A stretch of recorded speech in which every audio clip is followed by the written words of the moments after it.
an asana becomes a mudra with mastery.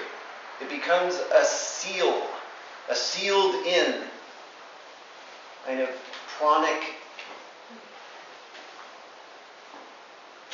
whole, entirety. There's an integrity about you, what's happening within you and what's happening physically. There's a wholeness to it.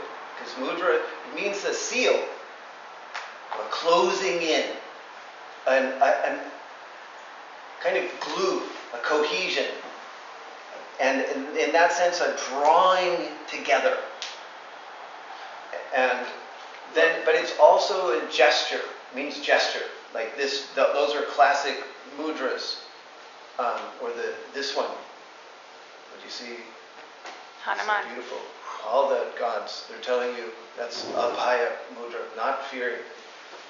No fearing. And so, but the transitions are mudras. They're complete body gestures. And that, so that it's continuous, this idea of mudra throughout the practice. And well, then, I guess my question about it then is because I feel like, because there's so much variance in the breath, and when you have a certain ease with the posture, is it possible to seal a posture and then not have the breath? Now, I'm not saying that's a mudra, but I'm just wondering, because I... No, but that's a thing. That's another piece of the ABCs of mudra, is that mudra is the bridge between the posture and the breathing. That's a bridge that you can understand how to breathe in the posture by the mudras, and you can also understand how the posture expresses breath from the mudra, and so, and they all three, in a certain sense, have to be there together to create the real seal. The Maha Mudra, the great seal. They all have to be there. They're all getting at the same thing. They're all getting at the same thing. Okay, and mudra, just so you, if in case you don't know, bandhas are mudras. That's the higher category.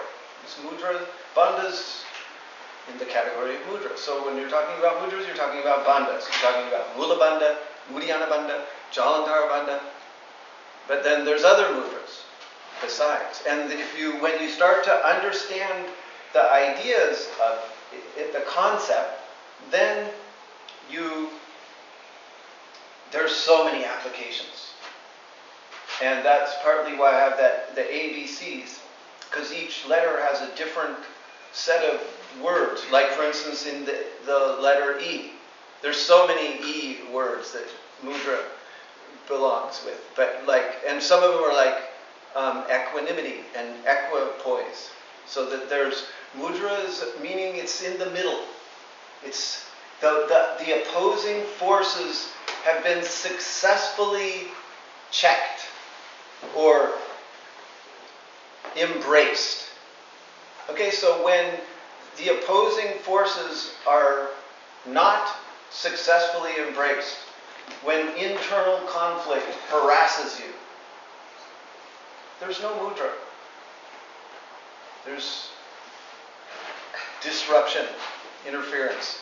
So that mudra is partly that it's making the opposing forces so distinct, so clear, that they nullify each other. So, and this is a very key asana concept. And it's in terms of directional ideas, directions of action that oppose each other. Meaning, as simple as if you take Parsvakonasana, that side angle stretch, that the back leg goes for the earth through, and the top arm goes for the sky. And that is a directional opposition. And the more distinct those become, the more the posture has an equanimity to it, a middle place, a centered place. And then that's the more that your consciousness is sealed in. And then then when you'll have so much less tendency to tear something or to tire yourself out unnecessarily. Okay, so here's another word, E word, empty. Mudra is, since the opposites are not assailing you, you empty out. And it's like that third Yoga Sutra on Asana, that tato dvandva anavigata, saying that you're no longer constrained by the dvandvas, the opposites. Then asana is there. And so, you don't, this is the contradiction in it, is that you don't overcome the opposing forces by ignoring them. By I'm just supposed to be empty, no thought, a trance. No.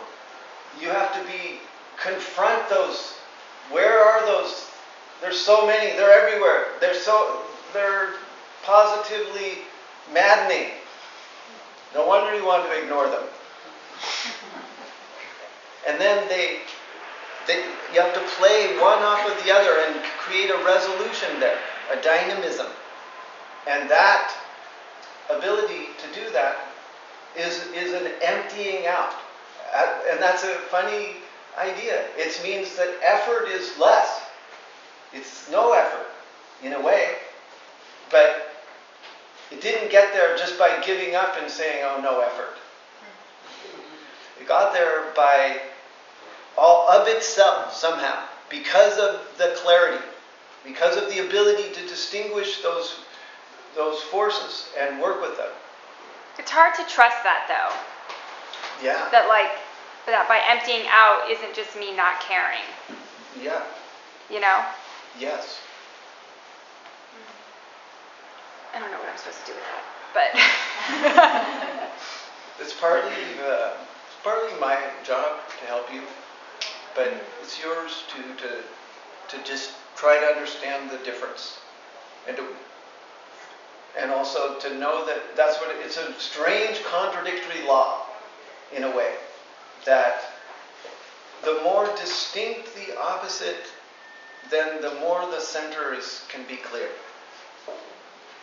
So that you don't that's the weird part, is that the effort of an asana, the super effort, leads to the non-effort.